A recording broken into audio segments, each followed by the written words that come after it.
বদ আকীদা পোষণ করার কারণে ৭২ খাতার যদি জাহান্নামে যায়, কালেমা বিশ্বাস করার কারণে কোনদিন কি জাহান্নাম থেকে বের হয়ে জান্নাতে যাবে? বদ আকীদা যদি কুফর শিরক পর্যন্ত যায়, বদ আকীদারা কুফর শিরক পর্যন্ত যায়, তো কলেমা নষ্ট হয়ে গেছে। যতই পড়ুক, নষ্ট হয়ে গেছে। সে পড়তে হবে না। আর তো বদ আকীদাটা একটু হালকা পর্যায়ে, তারা হয়তো নির্দিষ্ট শাস্তির পরে বেঁচতে যাবে। আহলে সুন্নাত ওয়াল জামাত যারা, এরা আকীদার কারণে দুজকে যাবে না। এরা যাবে কি জন্য? আমলের ত্রুটির কারণে। আর ৭২ ফেরকা যারা, এরা দুটার কারণে, আকীদার ত্রুটি, আমলের ত্রুটি।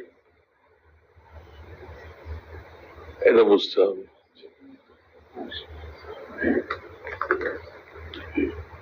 কিয়ামতের দিন আমল ওজন করা হবে।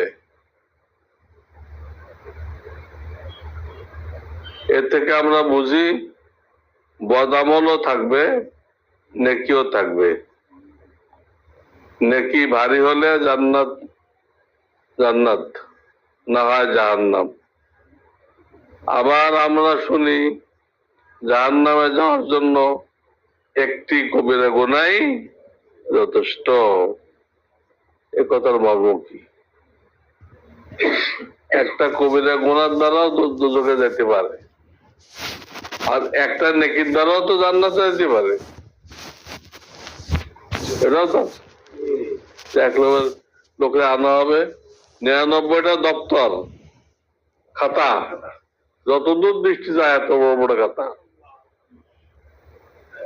কোন এক মজলিসে পড়ছিল লা ইলাহা ইল্লাল্লাহু মুহাম্মাদুর রাসূলুল্লাহ।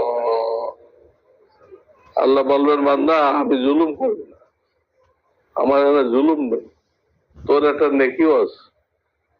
ওই একটা ছোট্ট কাগজ বের করবে, ওইটাও দাড়ি পাল্লা রাখবে।